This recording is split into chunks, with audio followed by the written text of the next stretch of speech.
नमस्कार प्रेक्षकांनो, घरोघरी मातीच्या चुली या मालिकेच्या येणाऱ्या भागामध्ये जबरदस्त असा ट्विस्ट येणार आहे। तर प्रेक्षकांनो, आपण बघितलं की आतापर्यंत ऐश्वर्याने खूप खोटाडेपणा केला, पण आता तर तिने हद्दच पार केली आहे। कारण ऐश्वर्या आता इथे लोकांच्या भावनांशी खेळायला लागली आहे।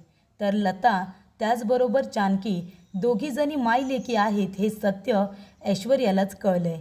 नियतीचा पण बघा ना प्रेक्षकांनो खेळ कसा आहे, म्हणजे जी गोष्ट जानकीला कळायला हवी ती गोष्ट तिच्या आधी ऐश्वर्याला कळले।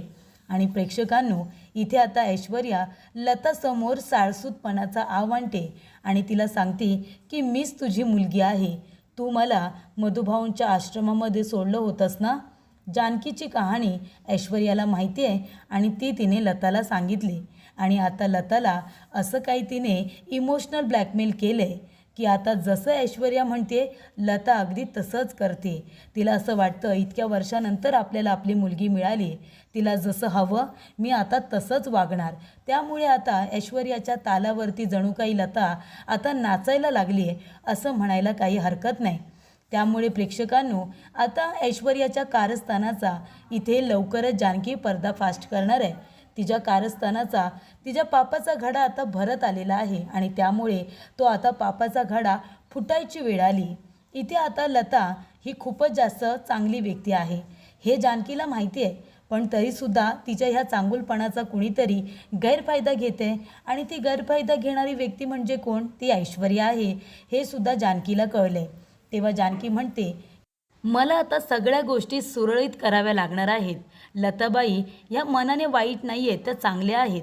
कारण प्रेक्षकांनो, ज्या वेळेला इथे ऐश्वर्या सुमित्राच्या समोर मुद्दामून लताच्या अंगावरती ओरडते ना, तेव्हा लताच्या डोळ्यात पाणी आलेलं असतं।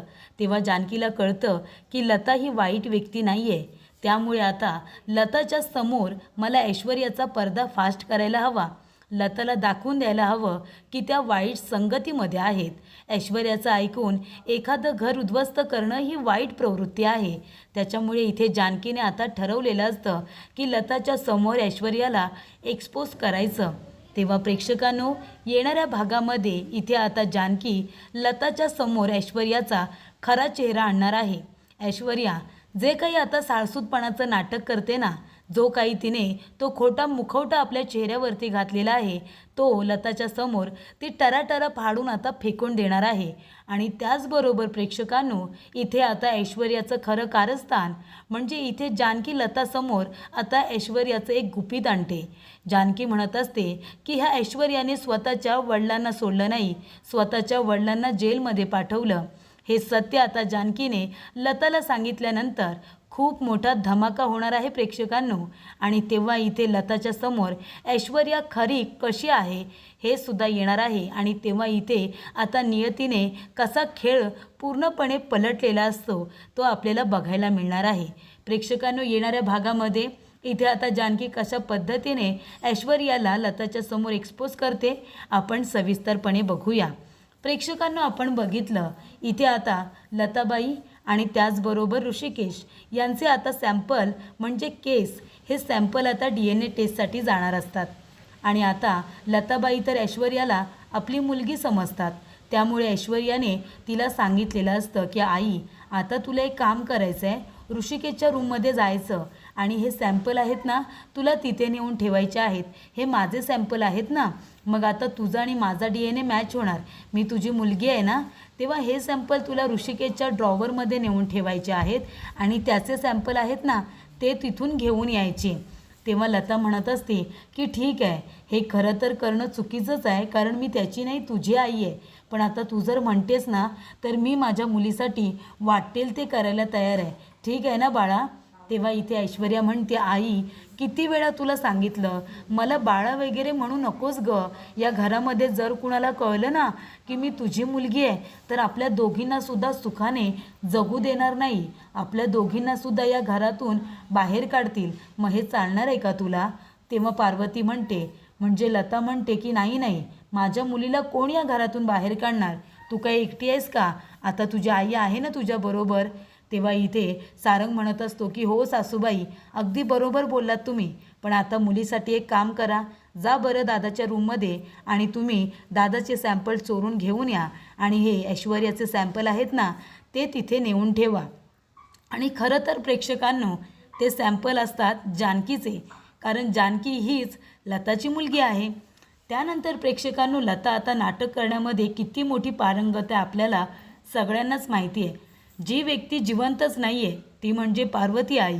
त्या पार्वती आईंचं इथे आता नाटक कशा पद्धतीने साकारतायत त्या, म्हणजे एकदम व्यवस्थितरित्या आपलं काम त्या करतायत. म्हणजे इथे अगदी सगळ्यांना सळो की पळो करून सोडले. जानकीच्या डोक्याला ताप, सुमित्राच्या डोक्याला ताप, ऋषिकेश आणि नानांच्या डोक्याला ताप. त्यांना तर कन्फ्यूज करून ठेवले खरोखरी पार्वती आहे की नाही. एका डायरीच्या आधारावरती त्यांनी अगदी एक नंबर त्यांचं काम आता वटवलेलं असतं असं म्हणायला हरकत नाही. त्यामुळे आता नाटकामध्ये पारंगत असल्यामुळे इथे आता खोकळे येण्याचं नाटक लगेचच आता लताबाई करतात. तेव्हा जानकी आणि ऋषिकेश दोघेजणं बोलत असतात, काय होते तुम्हाला, या इथे बसा. तेव्हा ती म्हणते, जानकी म्हणते मी तुमच्यासाठी पाणी आणते. तेव्हा ती म्हणते कोमट पाणी आण गं, मला खोकळा आला आहे ना, ठसका लागला आहे. तेव्हा ऋषिकेश म्हणतो मी तुम्हाला औषध देऊ का, माझ्याकडे औषध आहे. तेव्हा लता म्हणते नाही नको, एक काम कर बाळा माझ्यासाठी थोडं सुंठ घेऊन ये बरं, मला सुंठ खाल्ल्यानंतर बरं वाटतं. तेव्हा ती आता रूममधून ऋषिकेश आणि जानकी दोघांना बाहेर काढते, ड्रॉवर उघडते, त्याच्यामधून आता ऋषिकेशचे सॅम्पल घेते आणि त्या ठिकाणी जानकीचे सॅम्पल ठेवून देते. पण ऐश्वर्याने काय सांगितलेलं असतं लताला की हे सॅम्पल माझे आहेत. तेव्हा लताला तिचं सगळं म्हणणं आता खरंच वाटत असतं. तेव्हा इथे लताबाईसुद्धा मनाने चांगले असल्यामुळे त्यांनासुद्धा नाटक करायला आता जडत जात असतं, कारण जानकी आणि ऋषिकेश लताची खूप काळजी घेत असतात. तेव्हा लता आपल्या मनामध्ये म्हणते बिचारे दोघेही किती साधे भोळे आहेत, मी इतका त्यांना त्रास देते तरीसुद्धा दोघेजणं माझी काळजी घेत आहेत, माझ्यासाठी जीव किती कासावीस झाला यांचा. तेव्हा तिला मनामध्ये आता आपण जे काही वागतोय त्याची लाजसुद्धा वाटत असते, तिला ते वागणं चुकीचंसुद्धा वाटत असतं. त्यानंतर प्रेक्षकांनो ऋषिकेशने आता लॅबमधून इथे महेशला बोलावलेलं असतं. तेव्हा महेश तिथे येतो. तो म्हणतो की मी लॅबमधून आलो आहे इथे DNA टेस्टसाठी सॅम्पल घ्यायला. तेव्हा सॅम्पल तुमचे रेडी आहेत का. तेव्हा ऋषिकेश म्हणतो जानकी ते सॅम्पल घेऊन ये बरं. तेव्हा इथे जानकी सॅम्पल घेऊन आलेली असते. पण आता जानकीसुद्धा हुशार झाली, तिलासुद्धा आजूबाजूला लक्ष ठेवायला हवं ना प्रेक्षकांनो. जेव्हा इथे आता लता आपलं सॅम्पल द्यायला जाते तेव्हा जानकी म्हणत असते की 1 मिनिट थांबा, तुम्ही ते सॅम्पल देऊ नका. मी काय म्हणते ऋषिकेश, तुम्हीसुद्धा इथे आहात आणि इथे लतासुद्धा आहे ना. तेव्हा मला असं वाटतं आहे की तुम्ही महेश सर तुम्हीच ह्या दोघांचे सॅम्पल कलेक्ट केले तर बरं होईल. नाही कसं आहे ना, सगळ्या गोष्टी अगदी समोरासमोर झालेल्या बऱ्या. म्हणजे तुम्ही आता सॅम्पल तुमचं आणले, ऋषिकेशने त्यांचं आणलं आहे, पण आता इथे आलेत की नाही लॅबमधून माणूस. मग महेश सर तुम्ही एक काम करा ना, तुम्ही तुमच्याच हाताने त्यांचे आता इथे सॅम्पल कलेक्ट करा. म्हणजे कसं आपल्याला कुठल्याही गोष्टीची काळजी नको. बरोबर ना ऐश्वर्या, बरोबर ना सारंग भाऊजी, मी बोलते ते बरोबर आहे ना. म्हणजे कुणाच्याही मनामध्ये शंका नको. ऋषिकेश आणि त्याचबरोबर इथे लता आई ह्या जर खरोखर ऋषिकेशच्या आई असतील तर मग ते समोर येईलच ना. म्हणून मी काय म्हणते हे सॅम्पल आपण बाजूला ठेवूया आणि महेश सर तुम्हीच आता ऋषिकेश आणि लताबाईंचं सॅम्पल तुम्हीच घ्या. तेव्हा महेश सर म्हणतात की ठीक आहे. तेव्हा तो आता हातामध्ये ग्लव्ज वगैरे घालून व्यवस्थित त्यांचे आता सॅम्पल तो घेतो आणि ते सॅम्पल आपल्याबरोबर घेऊन जातो. तेव्हा ऐश्वर्याचा आणि सारंगचा चेहरा प्रेक्षकांनो पांढरा पडलेला असतो. लतासुद्धा आता जरा घाबरलेलीच असते. तेव्हा इथे जानकीला कळलेलं असतं की सॅम्पल बदललेले आहेत, म्हणूनच इथे जानकीने ही युक्ती लढवलेली असते प्रेक्षकांनो. त्यानंतर इथे आता लताबाई म्हणत असतात हे सगळं तू का करायला सांगितलंस, मला माहिती आहे तुला असं वाटलं का की आम्ही सॅम्पल बदललेत म्हणून तू असं केलंस ना. अगं पण ऋषिकेश माझाच मुलगा आहे, मला काही गरज होती सॅम्पल बदलायची. तेव्हा ती म्हणत असते पण मी असं तुम्हाला म्हणाले का, मी असं काहीही म्हणालेले नाही आहे. तेव्हा इथे जानकी तिला काहीच बोलत नाही. तेव्हा प्रेक्षकांनो इथे आता जानकी ही आपल्या कामामध्ये व्यस्त असते आणि तेवढ्यातच डोरबेल वाजते. तेव्हा लताबाई म्हणतात मी आहे ना, मी दरवाजा उघडते. लता जाते आणि दरवाजा उघडते. तेव्हा तिथे प्रेक्षकांना आलेली असते ती म्हणजे कावेरी. कावेरीला बघितल्यानंतर लता म्हणते तुम्ही कोण. तेव्हा कावेरी म्हणते मी या घरची विहीन आहे, म्हणजे या घरामध्ये माझी मुलगी दिली आहे. तेव्हा मी माझ्या मुलीला भेटायला आली आहे. तेव्हा लगेच लता म्हणते, मुलगी कोण आहे तुमची मुलगी? तेव्हा इथे आता ऐश्वर्या आणि सारंग दोघेही बाहेर असतात. तेव्हा इथे ऐश्वर्या खूपच जास्त घाबरलेली असते. तेव्हा इथे ऐश्वर्या म्हणते, तू इथे? तेव्हा कावेरी म्हणते, हो बाळा, मी तुलाच बघायला आली आहे. तेव्हा इथे लता म्हणत असते की ही कावेरी आता ऐश्वर्याला बाळा का म्हणते. त्यानंतर प्रेक्षकांनो कावेरी म्हणत असते, कशी आहेस तू ऐश्वर्या? अगं तू आलीस का नाही गं घरी? मी किती तुझी वाट बघत होते. तुझे डॅडा नाही आहेत पण तुझी आई तर आहे ना. इतकी रागवलीस का आईवरती तर तू मला बघायलासुद्धा आली नाहीस. तेव्हा इथे ऐश्वर्या आता तिला घरामध्ये सुद्धा व्यवस्थित येऊ देत नाही. तिला हाताला धरते आणि म्हणते, अगं आई तू इथे काय करतेयस? जा मामा तू घरी जा, मी तुला उद्या भेटायला येते. हां जा तू जा, आता इथे थांबू नकोस, जा तू. तेव्हा इथे कावेरीला व्यवस्थित बसूसुद्धा देत नाही, बोलूसुद्धा देत नाही. जानकी म्हणत असते, कावेरी काकू अहो या ना आतमध्ये या. तेव्हा इथे कावेरी म्हणत असते, अगं हो बाळा तू कशी आहेस? कावेरीची अगदी जानकी व्यवस्थित विचारपूस करते. तेव्हा आता लता आपल्या मनामध्ये म्हणत असते की ही जानकी ह्या बाईची सुद्धा एवढी छान विचारपूस करते आणि ही ऐश्वर्या स्वतःच्या आईशी नीट बोलतसुद्धा नाही आहे. आणि ही बाई आली ती का आता इथे ऐश्वर्याला आपली मुलगी म्हणते. तिच्या मनामध्ये हजारो प्रश्न आलेले असतात. तेव्हा इथे लता जाते आणि तिला विचारते ऐश्वर्याला की हे सगळं काय ऐश्वर्या? ती बाई जी आली होती तिला तू लगेच पाठवून दिलंस आणि ती तुला का मुलगी म्हणत होती? ती तुझी आई आहे असं का म्हणाली ती? तुझी आई तर मी आहे ना. तेव्हा इथे आता कावेरी बिचारी आपल्या मुलीला इतक्या दिवसानंतर भेटायला आलेली असते पण ऐश्वर्या तिच्याशी नीट बोलतसुद्धा नाही. तिला लगेच तिथून जायला सांगते. तेव्हा इथे सारंग म्हणत असतो की हे बघा आई, काळजी करू नका. ऐश्वर्या तुमच्याबरोबर जे काही वागल्या ते चुकीचंच होतं. पण कसं आहे ना, तुम्ही जे काही डॅडांबरोबर केलं ना, म्हणजे त्यांना असं वाटतंय की तुमच्यामुळे इथे आता म्हणजे माझे सासरे जेलमध्ये गेलेत म्हणून कदाचित त्यांना राग आला असेल. तेव्हा इथे प्रेक्षकांनो आता इथे लताबाई जेव्हा विचारतात ऐश्वर्याला ती बाई कोण होती तेव्हा ऐश्वर्याने काय सांगितलं असेल.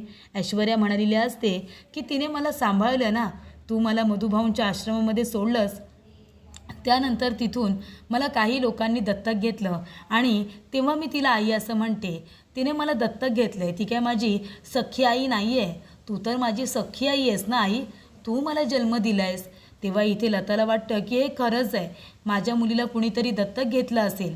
तेव्हा इथे प्रेक्षकांनो आता ऐश्वर्याचा हा खोटाडेपणा जानकीला लताच्या समोर आणून द्यायचा असतो. जानकीला कळलेलं असतं की काहीतरी गडबड नक्की आहे. तेव्हा इथे आता कावेरी आपल्या घरी गेलेली असते. ऐश्वर्या जाते आणि म्हणत असते, बाई तू आता पुन्हा घरी येऊ नकोस आणि जेव्हा यायचं असेल ना तेव्हा मला फोन करत जा, कळलं तुला? मीच भेटायला येईन, घरी यायची काहीच गरज नाही आहे तुला, कळलं ना? तेव्हा इथे आता कावेरी पुन्हा घरी येऊ नये आणि लताची आणि तिची गाठभेट होऊ नये आणि ऐश्वर्याचं कारस्थान लताच्या समोर येऊ नये यासाठी ऐश्वर्याने आपल्या आईला ताकीद दिलेली असते. तेव्हा कावेरीला खूपच जास्त वाईट वाटतं की ऐश्वर्या स्वतःच्या आईशी नीट बोलत नाही, ती दुसऱ्यांचा मान काय राखणार. तेव्हा इथे सारंग म्हणत असतो की आई वाईट वाटून घेऊ नका, पण त्या ज्या काही बोलतायत ना त्याच्यामागे काहीतरी कारण आहे, एवढं मात्र तुम्ही समजून घ्या. त्यानंतर इथे आता ऐश्वर्या घरामध्ये नसते. तेव्हा लता म्हणत असते, जानकी पण खरं खरं सांग, तुला असं वाटतंय का की मी सॅम्पल बदलले म्हणून तू पुन्हा इथे आम्हाला सॅम्पल द्यायला सांगितलेस ना? तेव्हा जानकी म्हणत असते, मला वाटत नाही आहे, मला पूर्ण खात्री आहे की तुम्हीच ते सॅम्पल बदलले होते आणि हे सगळं तुम्ही कुणाच्या सांगण्यावरून केलं ना ते सुद्धा मला माहिती आहे, ऐश्वर्याच्या सांगण्यावरून ना. तेव्हा इथे लगेचच म्हणते लता, ऐश्वर्या वाईट नाही आहे, ती सुद्धा चांगली आहे, ती मुलगी आहे गं, मला मुलीसारखी आहे ती पण चांगली आहे, तू का तिला वाईट म्हणत असतेस?